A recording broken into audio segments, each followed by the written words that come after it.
Shanti, Shanti, Shanti. O Lord, lead us from the unreal to the real. Lead us from darkness to light. Lead us from death to immortality.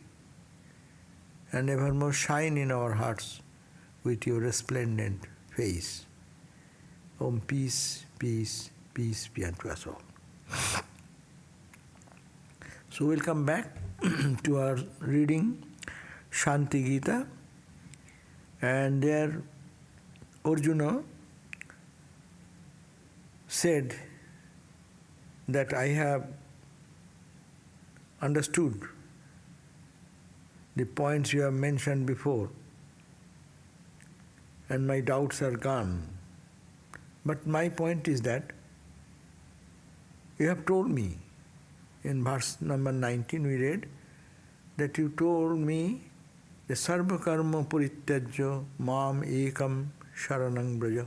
You have told me that you only follow me alone, giving up all types of karma. I have heard it from you, but that I want to listen again. Tat-bandha.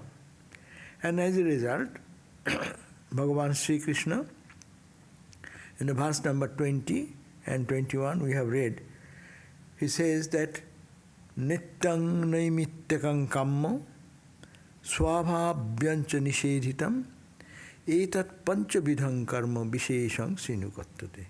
You are talking about karma, but karma can have 5 different types of karma. Nitya karma, that's obligatory. You are a Brahmin boy, you get up in the morning, take a shower, chant the Gayatri mantra so many times. Hey, that instruction, that's called nitya. Naimittika karma, special action, special puja, special day. Every day we are doing our puja in one way, on naimittika. Today is Ramakrishna's birthday. Oh, it is Shiva night. So, you do some special karma. That's called on the special occasion, naimittika.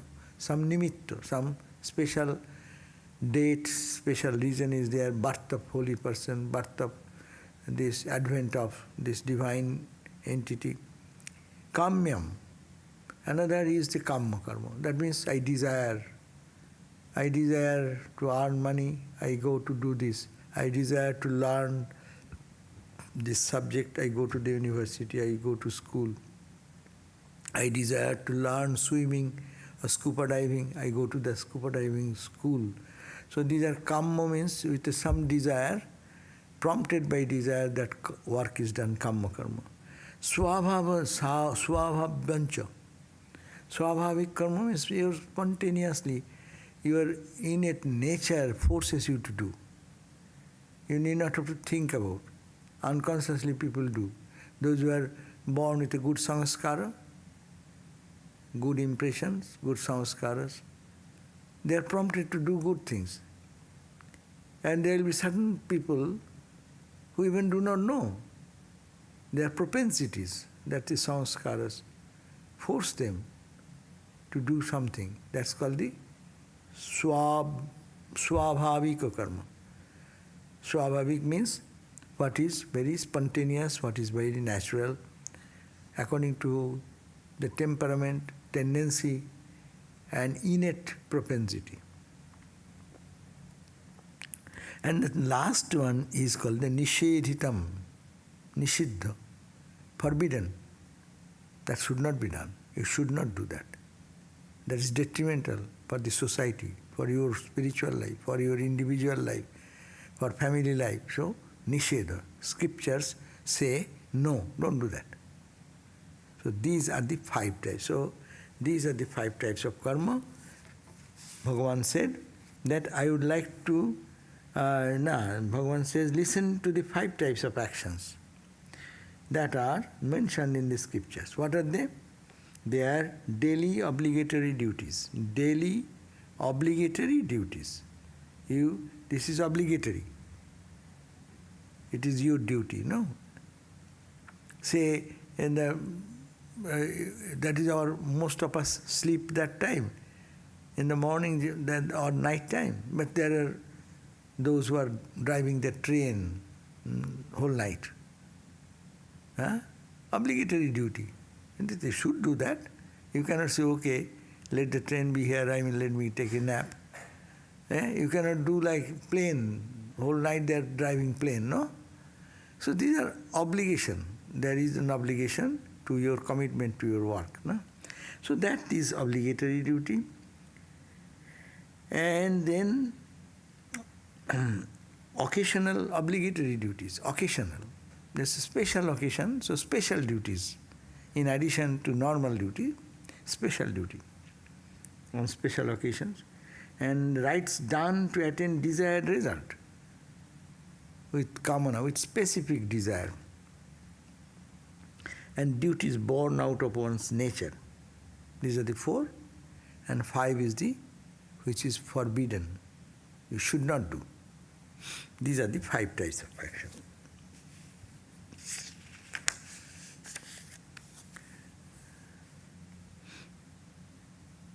Then what is called, here is a simple some explanation.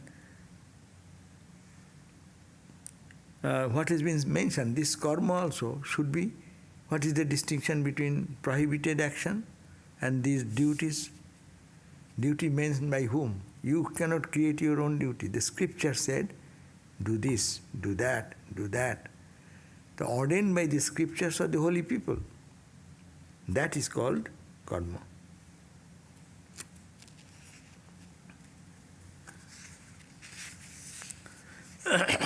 Now, 20th verse is gone, 21st verse, what we also read. Kartuṃ vidhānaṃ jad vede nityādi vihitaṃ matam. Kartuṃ vidhānaṃ. What is to be done? We have read this 21st verse. So 21st verse we read, isn't it? Bala. You are not confident? No. Achha. So 21 we can start then, okay. So kartuṃ vidhānaṃ jad vede, in the Vedic literature, in the Vedic wisdom, Veda or the scriptures, vedas, kartuṃ vidhānaṃ, which has been ordained. Vidhānaṃ means it is given injunction.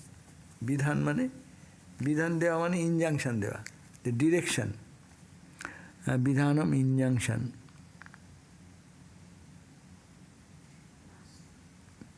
So, kartuṃ vidhānaṃ jad vede, in the Vedas, that which has been given injunction, that you are to do this. This is vidhān. Vidhān means do. Do. Who says? Veda Shastra. That means scriptures. Nityādi vihitaṃ matam. Nitya karma is vihito. You have to do this regular activity, shandha, bandhana, you have to chant, you have to pray, you have to do the Gayatri mantra. These are all ordained in the Vedas. So, vede vihitaṃ. In the Vedas, it has been ordained, it has been said.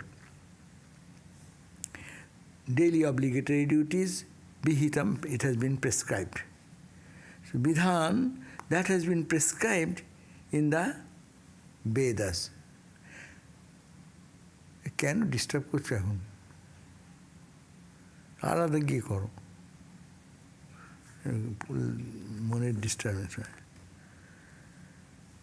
So, nivārayati jad veda tad niṣiddhaṃ.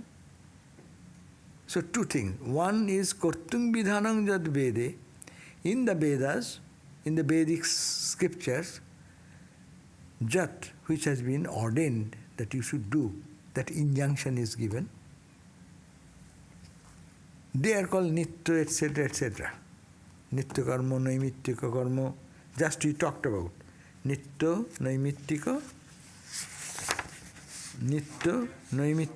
kamma. Kamma, nitya, naimittika, and kamma, and svābhāvike also. Svābhāvike means natural. You need not have, you have no control. What is your impulses? So these are called the vihitaṃ. This has been ordained, that is to be regarded. So that those actions that have been prescribed as methods of performance in the Vedas, they are regarded as obligatory duties and the like. That means they are called the obligatory duty, which should have to do. A special obligatory duty or a normal obligatory duty, etc. Nivārayati jad veda. The Vedas, the scriptures, which says don't do, this is not good. The niṣiddhaṃ, which has been forbidden, that is called the forbidden action. So first dividing two. One, which the scriptures have decided and designed that all should follow this formula. Suppose scripture suggests yama, niyama, asana, pranayama, etc. And Patanjali, yama and niyama.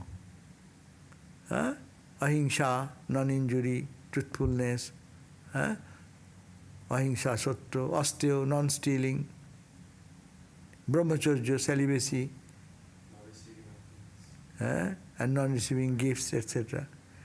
Purity of the body and mind, saucha, santos, contentment of the mind, so santos, tapa, austerity, sadhaya, scriptural reading and doing japa, meditation, and surrender to God. So these have been said, do. So you do every day. That is called, it is the vihita karma. It is ordained and you have to do this. And on special day when you do special puja, our book, Shastra lights, you do this first, second point is this, third point is this, and go on point by point by point by point.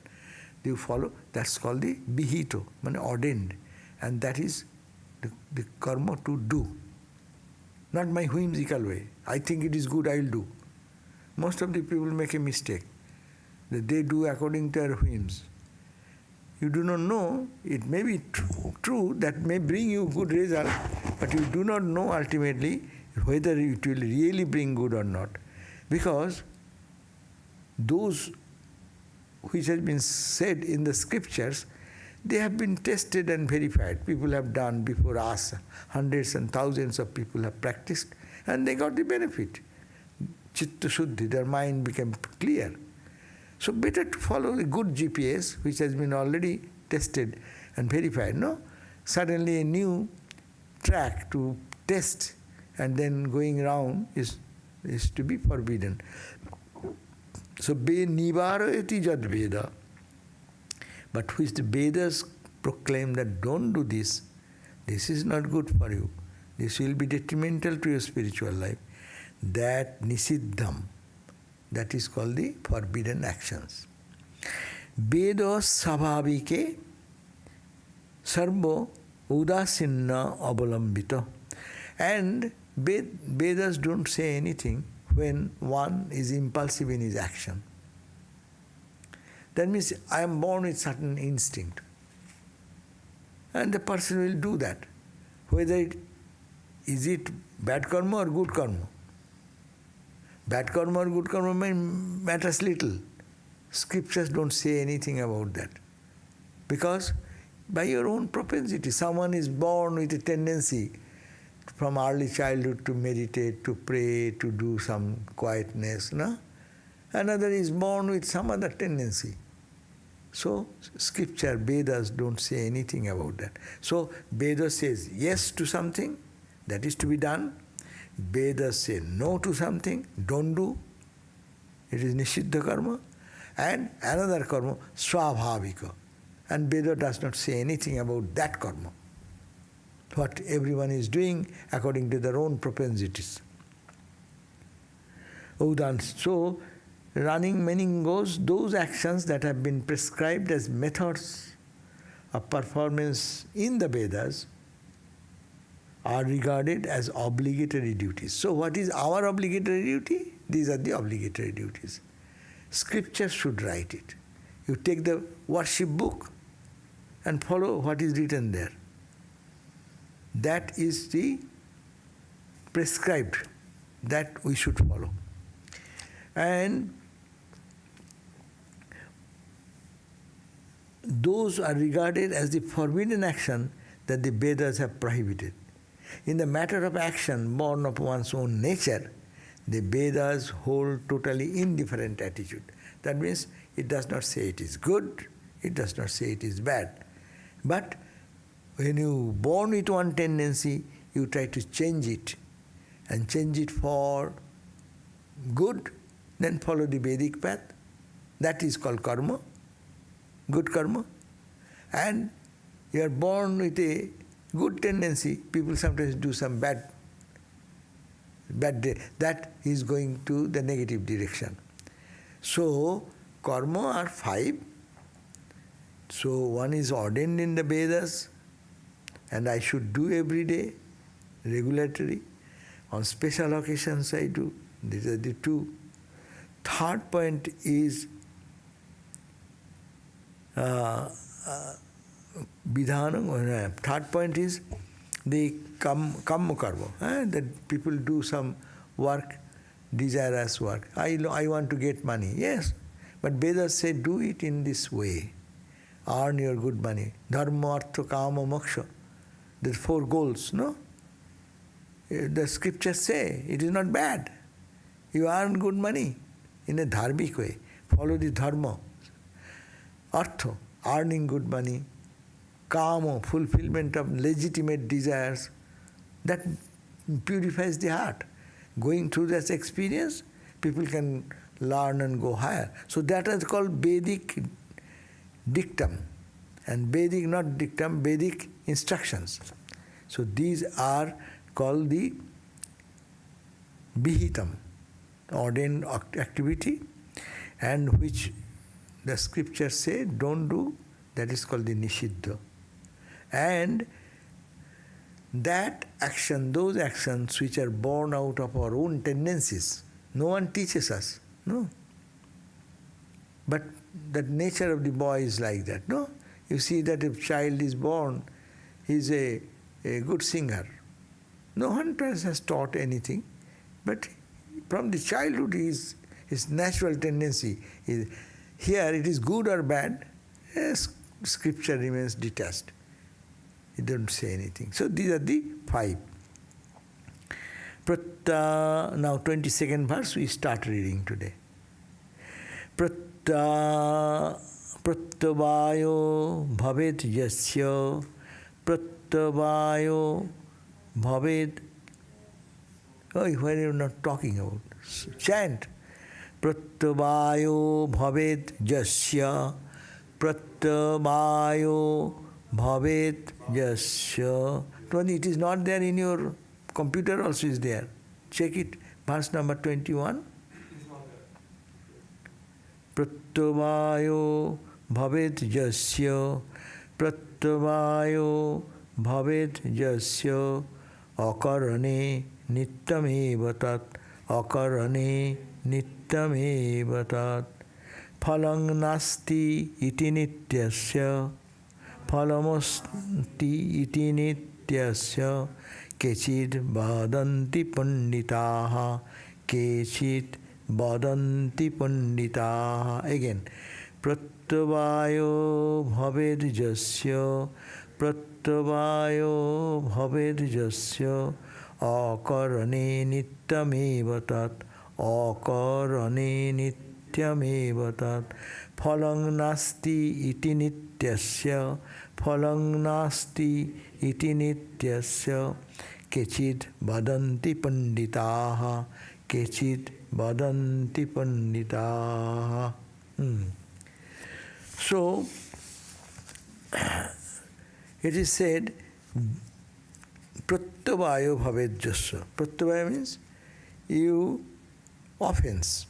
If you don't do, it is an offense. You gave your word to your guru that you will do meditation and prayer. If you don't do, then you are making an offense. That is the point.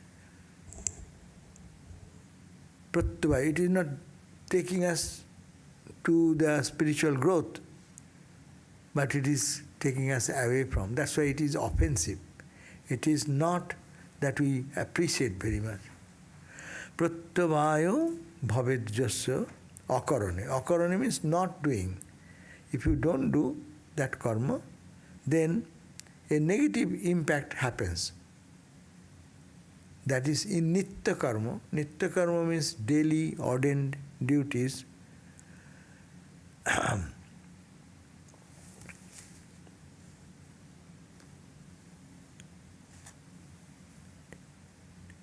Nitya pratyavāyaḥ bhavet yasya karaṇe. If you don't do that nitya karma, it is some pandit, some scholars say that it is pratyavāyaḥ, you occur offense. Offense, some scholars say that there is an karaṇe nityameva tat phalaṃ nasti iti. Some say there is no consequence of performing daily duties. That is verily called daily duties, daily obligatory duty, but not performing which offense or effects will happen. So, normally it is called offense work.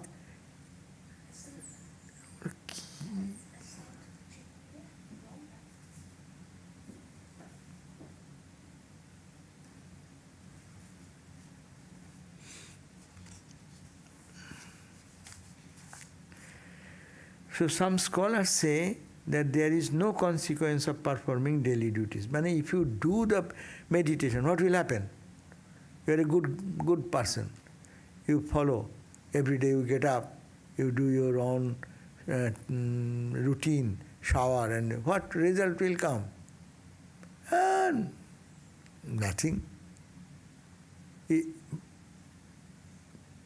But if you don't do, then you will incur sin.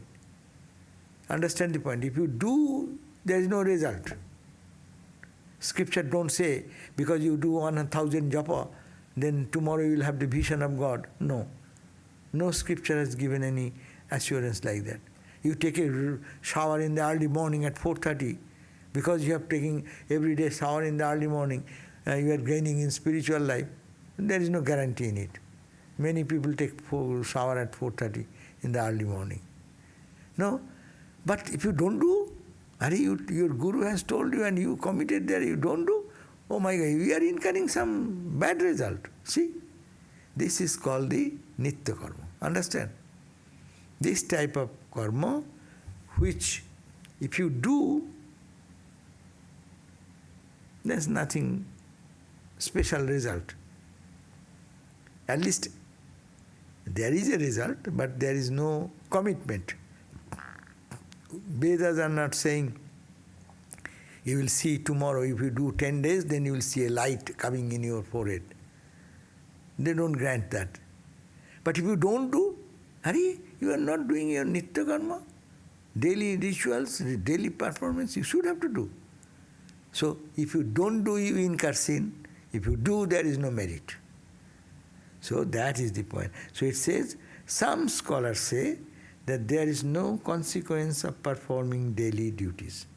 If you do, there is no definite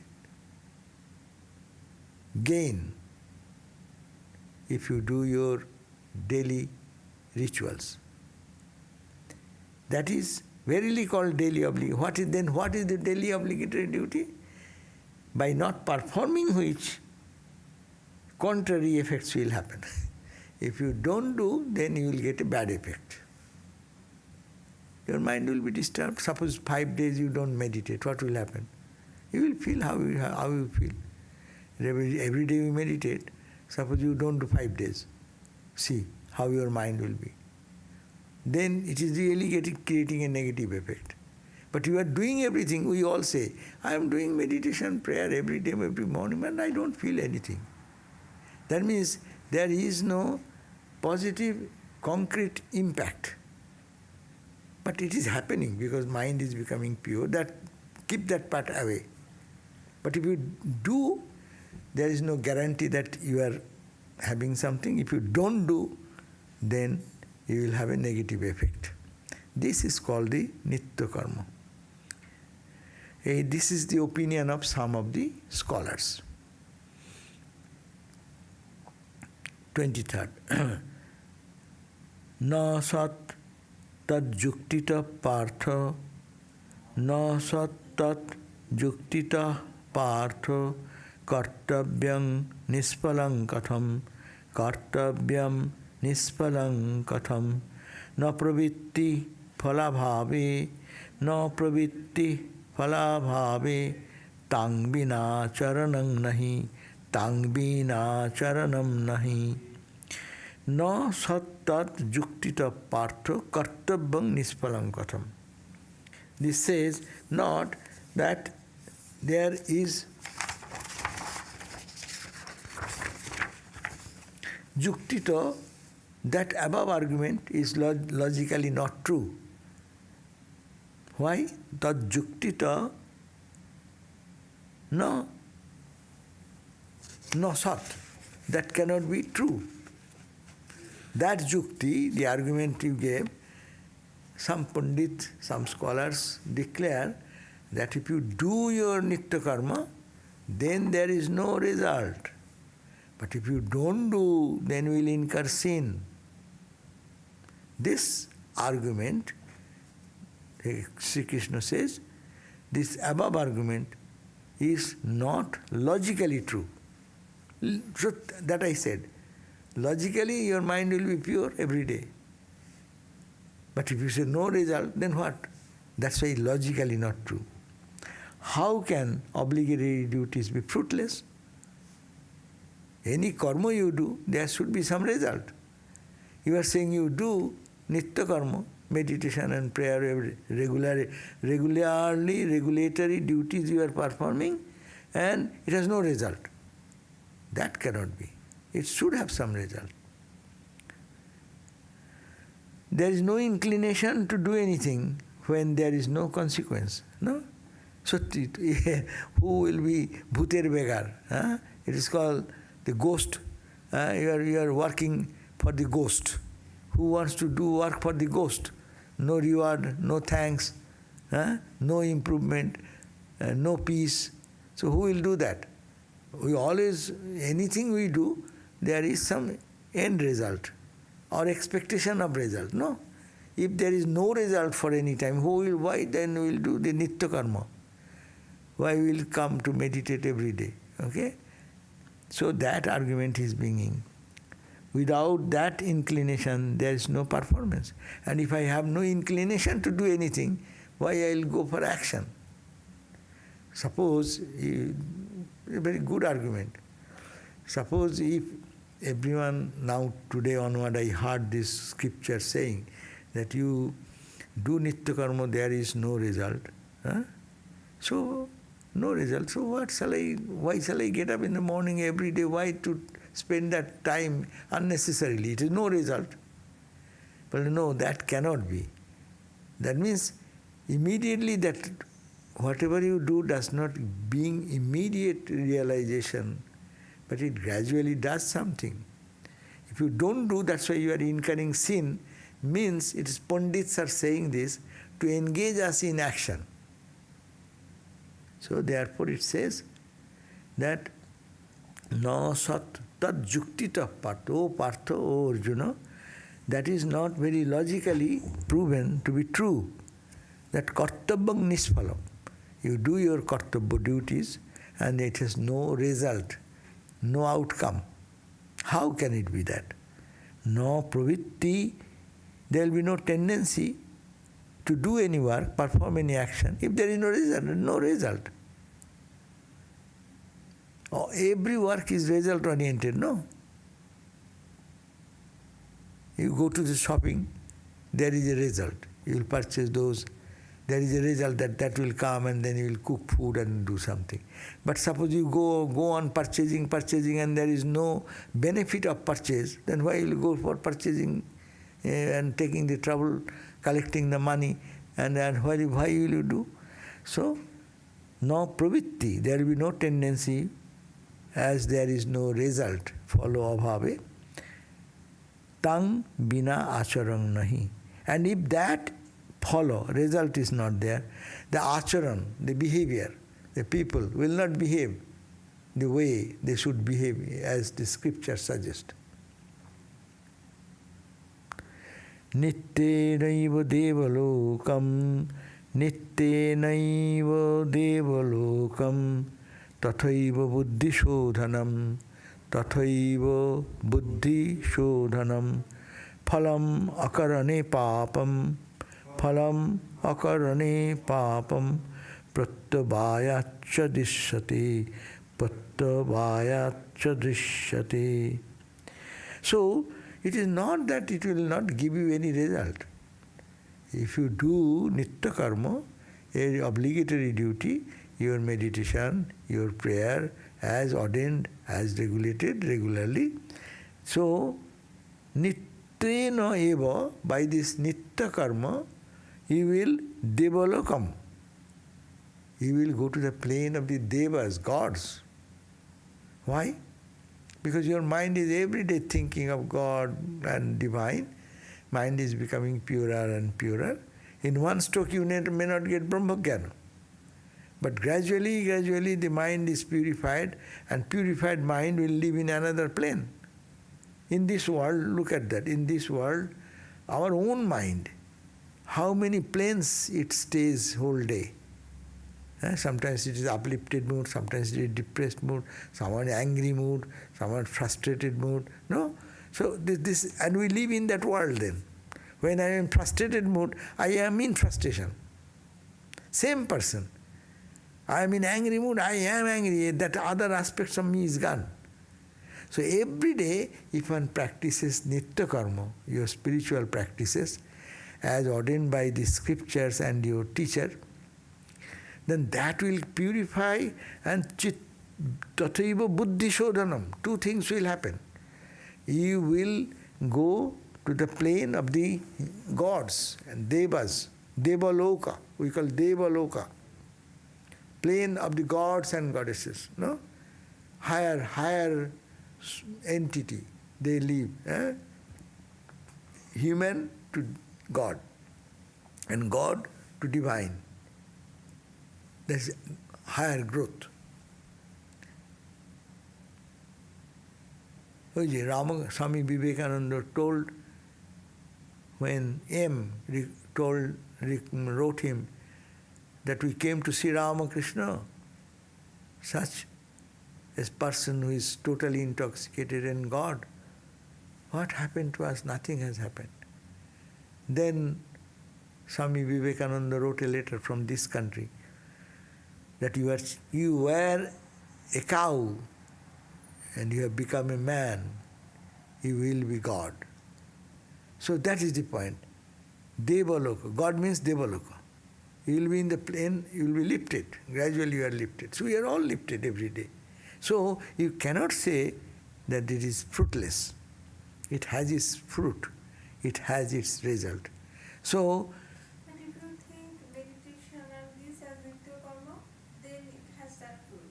Like say taking shower and cleaning yourself. How it can help you to attain deva-lokaṃ? No, only taking shower is not nitya karma. That is svābhāvike karma. Nitya karma, that is different. Nitya karma is puja, worship, prayer. These are as ordained by the vedas.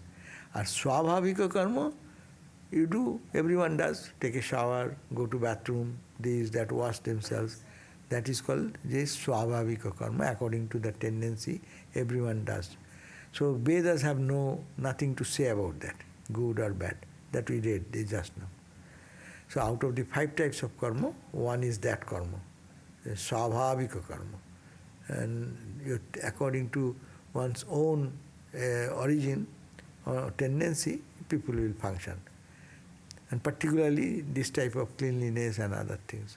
And when we say about that nitya karma means, Thakur said no, sandha-vandana, these are called nitya karma. Sandha-vandana, they are called technically nitya karma. Sandha means what? In early days people used to do. Our sandha-vandana has become little easier. In early days they used to take a shower, and where was the hot water? In this cold, you have to go to the cold water, take a shower, and come and sit there, and sometimes you have to wear the wet cloth for a long time and do austerity, and then you sit, then you put a long kushi, gangajal, this fruit plate, flower plate, this, that, performing all these rituals, or shodhanam, etc. And then after shodhanam, then Om Vishnu, all these things you finish, then you will then sit for chanting the mantra and prayer. So this part is called the Sandhya Vandana, Trisandhya. Trisandhya means morning, noontime and evening. These are the 3 periods of time people used to do this type of ritual that is called nitya karma. Everyone used to do, every person. You will find that in early days in India, that was a tradition. Everyone will perform these rituals. So that karma... No. Shraddha is part of everything. Say nitya karma, naimittika karma, they're part, that's a part of life. So this karma, then actually you cannot say it has no meaning. Bhagavan says, some Pandits say that if you do, you don't get any benefit, now no result. But if you don't do, then you will be in trouble. You will be incurring sin. This is like why they say, this is like the child. If you don't read, then you will get this bad. If you read, then you will be good, but you not that much. So, to engage us in good karma, that is the inspiration. So here, but Bhagavan gives, Sri Krishna gives a different, totally logical things. That is, she says, it is not very logical, just to read the verse number 23, that it is not very logical to say that how can an obligatory duty be fruitless? There is no inclination to do anything when there is no consequence. If we don't find any result, so no inclination will come. And without that inclination, no one can perform anything. If your inspiration goes away, why will you work? And this verse says, only what happens positively, Bhagavan says, only through obligatory duties will one reach the realm of gods. That means, if you perform only these obligatory duties, Guru instructed duties, nothing, Brahmagyan, if it does not come, you will attain a higher plane. After death, your mind will be going in a higher plane. And second point, buddhi-śodhanam, chitta-shuddhi. Your buddhi, your intellect will be free from the clouds of doubts and confusions. It will, because you are thinking of God and performing such rites, therefore the opposite is ignorance. Ignorance will be wiped out gradually. So buddhi-śodhanam. So therefore along with that his intellect will be purified. Then what will happen? Phalaṃ akarane papam pratyavāyaḥ dishyate. And the result is observed from the contrary effects of incurring sin when it is not performed.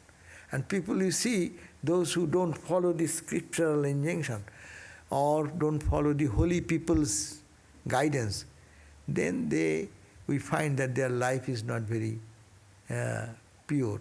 They are wrongly directed by their own impulses. That's why you occur sin. Why you occur sin? Because you are not guided properly and you are not following that path. Got it or not, everyone is dull. Got this point? That if you do, what will happen? Your mind will be lifted and you will go to the deva-lokaṃ. And also your mind, intellect will be purified.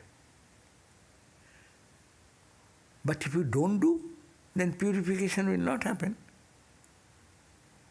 And if you don't do, the mantra, its power, the practice that helps you to not to think of the world but for God, that is gone, then you will be more worldly.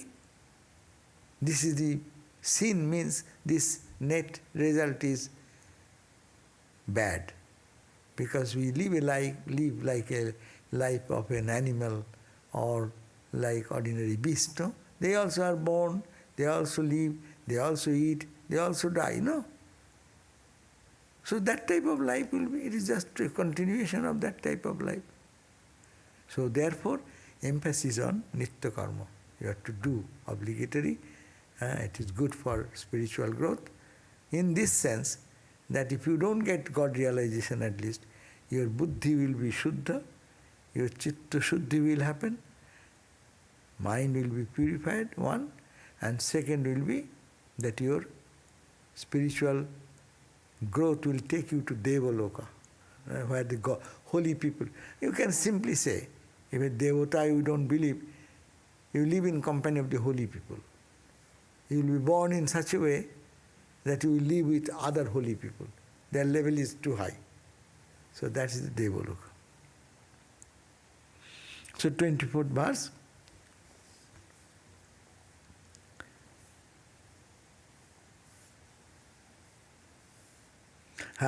Here the example is given that if you nitya karma, obligatory duties, if you do, then you go to deva-lokaṃ and purified mind. But if you don't do that, then the attachment to the enjoyments will lead you to the more into the work of the worldly thing. And then by that, worldly attainment of happiness and enjoyment mind will be interested in that, and as a result, they will go on even tempted to do wrong things. When people get tempted to do in fun and joy and no spiritual background, then their values go down, and then they do things which a good person will not follow or not do. So that is the way they go, that they're tending towards the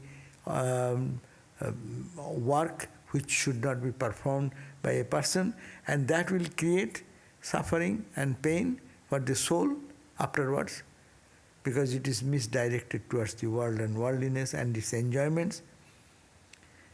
That's why birth and death, in the cycle of birth and death, that soul will have to move on. That is the negative effect of not doing or performing obligatory duties.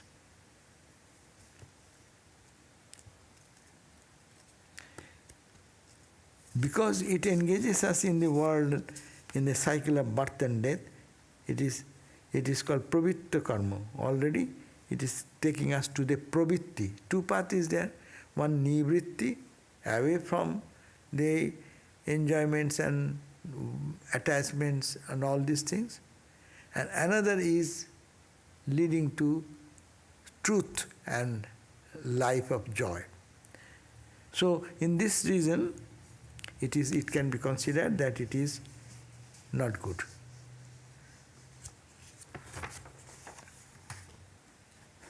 And also Kathopanishad also said that, referring that, Kathopanishad says that Preyo and Seyo two are there, people are drawn into this way or that way, and those who follow the path of inferior things, they go into the cycle of birth and death.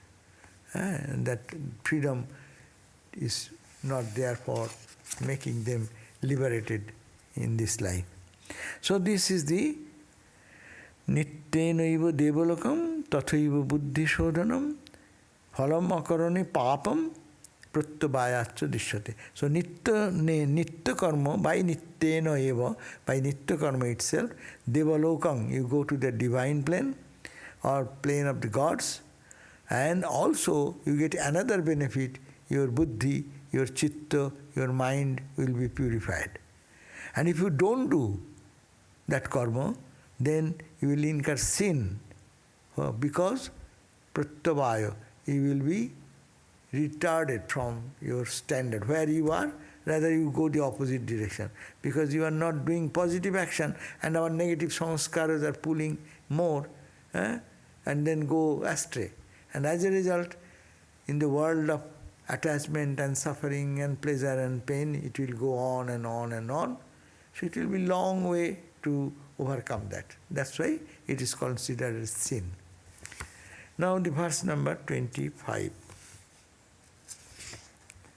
pratyavāyaḥ phalaṃ pāpam pratyavāyaḥ phalaṃ pāpam phalaṃ na sambhavet phalaṃ na sambhavet na abhāvat jayate bhavo na abhāvat jayate bhavo phalaṃ na saṅmatah phalaṃ na saṅmatah. So pratyavāyaḥ phalaṃ pāpam phala abhave na sambhavet. Now, the people are saying if you don't do, then you will incur sin. This is not logical. Why? Because how can, if there is no result, then how will you lose that result? You say, listen to the word. If you do not perform the obligatory duty, you will incur sin. How that will happen if there is no follow result of doing nitya karma? Should be certain good effects should come. That will not come if I don't do. That is reasonable. But if you say that karma has no result, so if I don't do, why shall I incur sin? It is illogical. So that idea is coming. Pratyavāyaḥ phalaṃ pāpam. When the result of action is not there, this contrary result, which is sin, that also should not occur. You cannot say, I have not done nitya karma, sin will come to me. Why? You say there is no result. If you work for 2 hours and you don't get any penny, so then I am not getting any penny. I don't do that. I don't get any penny, any result. So why shall I work for 2 hours then? It is a very logical thing. But then if you don't work, they take money from you. That's what he's saying, the logic. If you don't work, then you lose money. Yeah, that's the point. If you don't work, then you lose money. But how can I lose money? Because you are not paying me anything if I do. So how shall I lose money if I don't do? That's the point. So, no abhāvat jayate bhavo. The reason is that out of nothing, something that exists cannot be born. Out of nothing, something has come. How can out of nothing something will come? There should be something, and then something can come out. From out of zero, something has come out. It is not logical way. So, no abhāvat jayate bhavo. Similarly, phalo abhavo na sammato. Therefore, the absence of the result, follow, from the performance of obligatory duties cannot be accepted. That means, yes, there is some effect. 26, okay? Naimittikam nimittena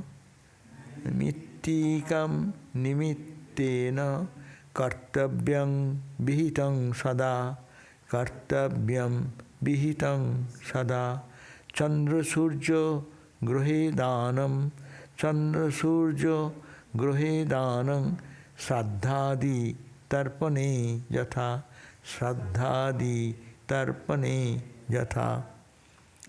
Nimittam. What is nimittam?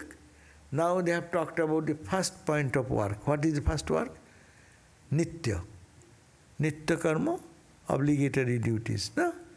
We discussed 2-3 verses on that point. Now naimittika. Naimittika means, as I said, on special occasions, special duties, special offerings, special austerity, Suppose puja days, what we do? Pujari does not eat.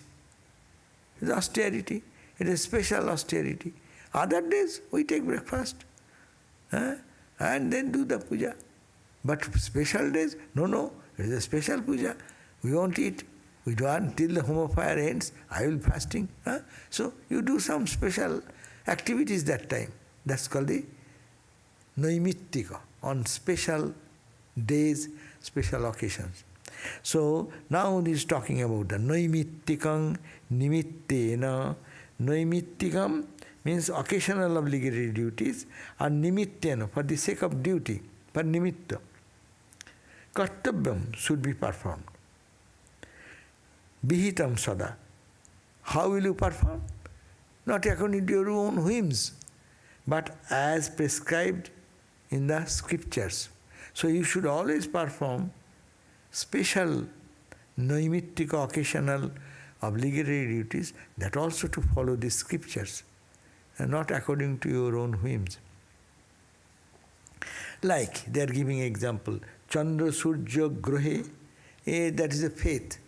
And Indian people have the faith that when there is a eclipse, and sun and moon eclipses, sun eclipse, moon eclipse, then there is dhanam, you give some gift. Whatever you do, it will be multiplied. You do sinful act, sin will multiply. If you do good work, good will multiply. No? So, therefore give some charity. So, if you do that, that is called the special. So, example is given, annual ceremonies for forefathers, or during the eclipse of days of the moon and sun, then tarpanam, offering of forefathers, etc. These are the instances on special occasion. No? That one story is there is the lunar eclipse or solar eclipse, I forgot, and Swami Vivekananda, everyone is trying to sit for do japa, because if you can do what will you do, it will multiply. So most of the sadhus or devotees in India, during the moon eclipse or sun eclipse, they sit for taking beads and japa meditation mode, because that will multiply them. That's the faith. But some people may do bad karma, so bad will increase. If you do good karma, good will increase. So that times those are called obligatory duties, special obligatory duties. And also someone's father, annual rites and rituals of the forefathers, that day people give gift to the poor people and others. No? These are called obligatory and special occasion. And also in honor of the ceremonies, in the honor of the relatives passed away, and offering food in honor of the forefathers and the deceased. So these are the special work, special naimittika karma. This is the definition. Should always be performed for the sake of duty. So we should all perform that duty. So these are the two works to let us understand very well. We'll do the rest of the thing. We finished at 26, verse number 26. We'll start 27 next time. Today is what day? Baba. Half month is gone. Okay. So we have discussed not much. Only we have done that 5 types of karma, and out of that nitya karma we have discussed, and naimittika, obligatory duty daily and special, that these are to be done, and these should be ordained by the scriptures, not by one's own whims. So these are the things we learned today. Some say it will not incur sin. You have to incur sin. Sri Krishna here very logically destroyed that statement. Yes, it has meaning. It will not, you will incur sin. Sin in the sense that you will be in the cycle of birth and death more, unless you do perform this, which will clean your heart, chitta suddhi, and you will leave gradually in the deva-lokaṃ to the other higher plane of existence. Okay, so we end here. Om Shanti Shanti Shanti Harihi Om Tat Sat Shri Ramakrishna Arpanamastu. Now we will be spending few minutes with the question answer.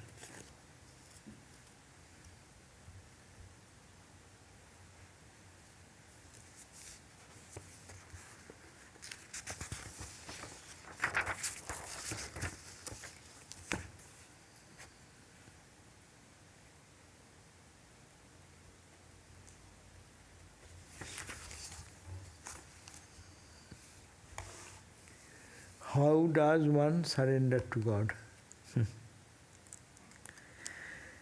How does one surrender? That's a problem. How does surrender to God? Yeah, we have to understand first that God is there, and we surrender to so many people.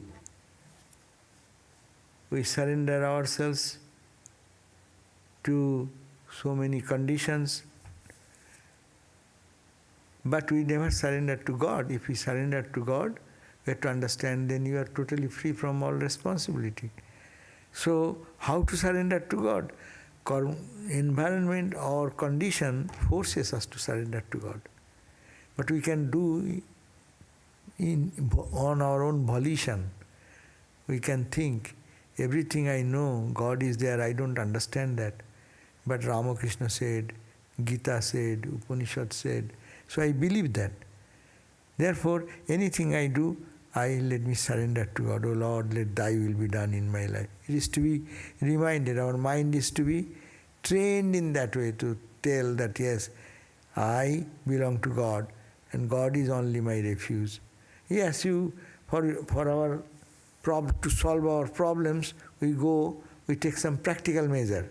You go to your boss to solve some problem. You talk to your friend to solve the problem. But internally, we should have to know that God is my refuge and pray to Him, oh Lord, you please guide me, you please hold me, even in good time or in bad time. That's a practice. Every day get up in the morning, we can say, oh Lord, another day starts. I surrender to you. Please guide me so that I can follow the pure path. Like that. And surrender. And anything happens, surrender. Tell, oh Lord, this is for you. I am doing for you. Please hold my hand.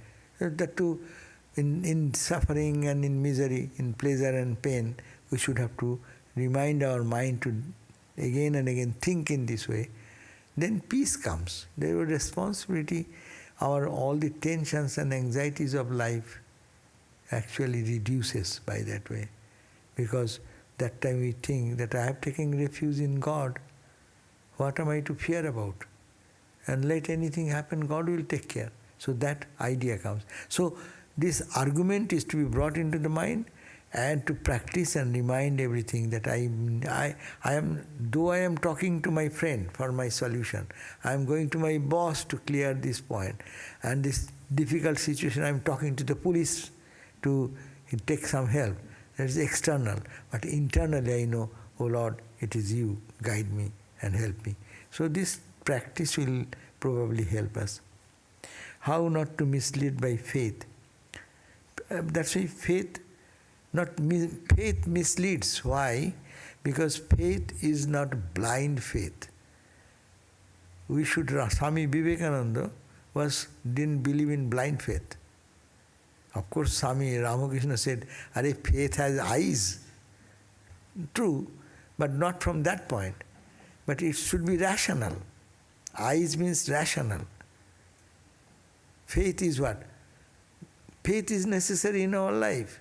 God is there, we will have to have this faith.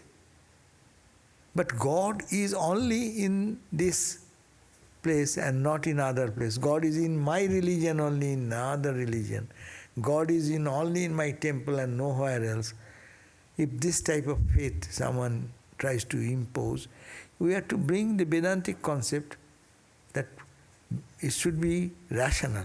Always rationality should be given some important position in life. So we will not be misled by faith if we can catch the words of the realized souls. We have to rely. Faith means rely, no? Rely on what? Rely not on cheats, but to the people who are truthful, who are established in truth. Rama, Krishna, Buddha, Christ, Shankara, Ramakrishna, Holy Mother, Vivekananda. They are established in truth. So we can have faith in them. So that is and faith, then that's why it is said, don't read all types of books. It will confuse you. Your faith will get disturbed. Read only those books which has been written by the people of experience, people of realization. They have their own vision. They have their experience. That's why I read the Upanishads. Upanishads are the revelation in the heart of the pure, holy people. Bible, read Bible. Don't read the interpretation of any doctrinal interpretation. You simple-hearted, read, blessed are the pure in heart. You take that message directly. You can understand much easily. But if you go to the explanation of someone, then it may be confused. So we will have to not misled by faith if it is rational and if it is experienced based on one's experience. So don't read books which is not written by a realized person. For your intellectual clarity, you can read 100 types of books. That's okay. But for spiritual growth, read only the books which has been coming down from the mouth of the experienced people, realized souls.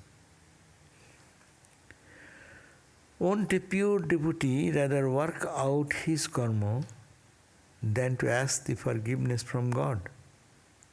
Won't asking for something from God, leveraging one's devotion, ultimately taint his devotion?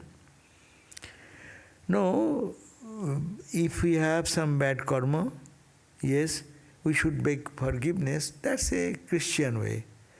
But Hindu way will be saying, you need to work out of the problem. So, but also say, oh Lord, I did it once, but I am not going to do that. That is for guarding ourselves not to do the mistake again. But people go on saying forgiveness, forgiveness, and don't work positively. So that's why result does not come. So pure devotee rather work out his karma as also with the idea of surrender. I am doing, but you are there to help me. So that type of idea should be kept. And forgiveness from God, merely saying will not do. But if one can say sincerely, oh Lord, please forgive my actions, what I have did. It is my ignorance, I ignorantly did, I will never do. Yes, that is forgiven. But that faith, it needs great faith. To get faith, better we work. Our action is much better. Swamiji's idea, good and bad action we all perform, but we have to come out of the work, action, and we can do such work so that my direction changes, my attitude changes, my turning point comes in life. My direction of thought is this way, it will turn in the opposite way.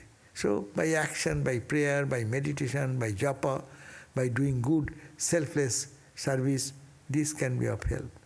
So yes, pure devotee should work both ways. Should say internally that, oh Lord, what I have done in ignorance, please forgive me, and I will never do that. And give me strength, direct me so that I do right action. Yes, and do engage in action. It can be coordinated. It is a joint effort. I am trying to do, I am taking the blessings of God to help me. So this is nothing wrong. But if it is only saying the word and not doing anything, that will not do.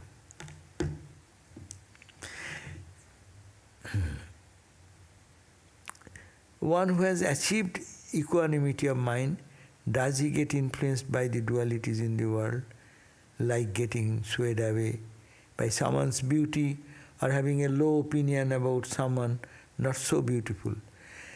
When he has achieved equanimity of mind, what do you mean by that? If the equanimity of mind only can come from God vision, unless you see God, you cannot be equal. You cannot see. God means Satchidananda. If you see God, then there is no question of beauty or not beauty. It is all God. So perfect equanimity means perfect Brahma-jnana, or knower of the truth. If one becomes, yes, for him there is no more beauty, less beauty, is not much. His eyes will see beautiful. His eyes will say it is not that beautiful.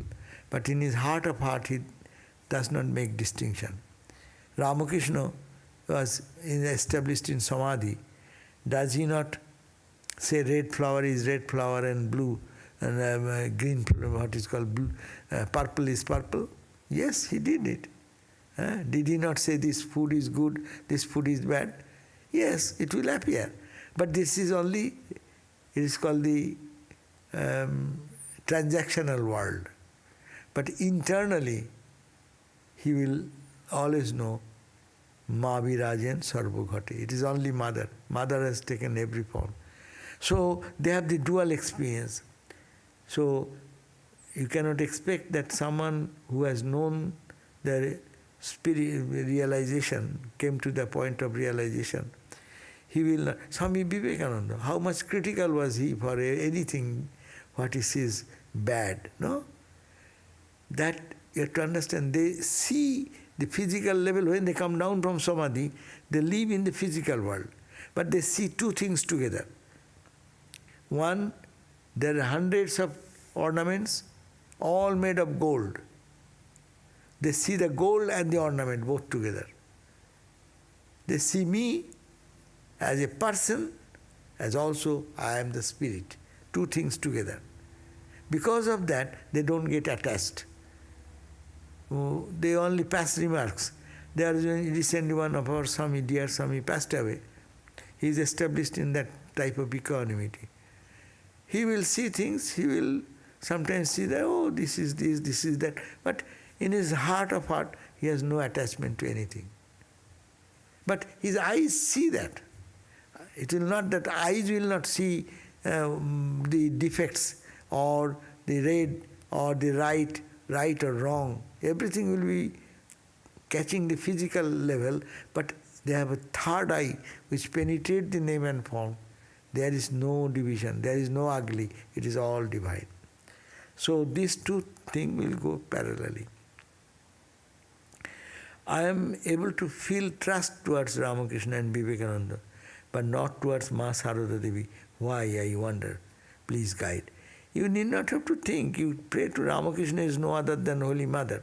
So if you are very much fascinated with Ramakrishna, go on. And in Ramakrishna is Mother. So they are not separate. So yeah, it depends on, some child becomes fascinated to mom and some child becomes fascinated to dad. There is nothing wrong in that. So you know that Ramakrishna is also Satchidananda, and the Shakti, the divine Shakti, is Jathagner Dahika Shakti, as the burning power in the fire. Similarly, the burning power of Ramakrishna is Ma Sarada. So you need not have to force yourself to go that.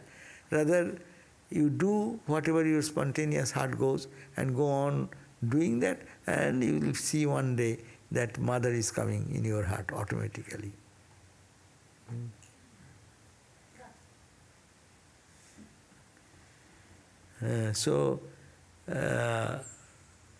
Where we are, let us be there. Any path we take, ultimately all conclusions, all doubts will go away if we only follow sincerely and practice it. Then the mind will be purified, and purified mind will show that there is no division There is only one. You Shiva, some may like, I like Shiva. I don't like Krishna. Okay.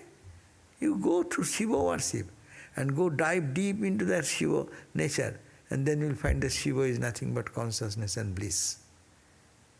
He is consciousness, Shiva is bliss, Shiva is all the time there, Satchidananda. And then you see the Krishna. Krishna is also Satchidananda. So ultimate truth being one, these expressions are different. As Ramakrishna said, someone will like fish soup, someone will fried fish, someone may be with spices, but fish is the same. So similarly here, example, God, Satchidananda is the same. You approach to Ramakrishna, you will reach the same point.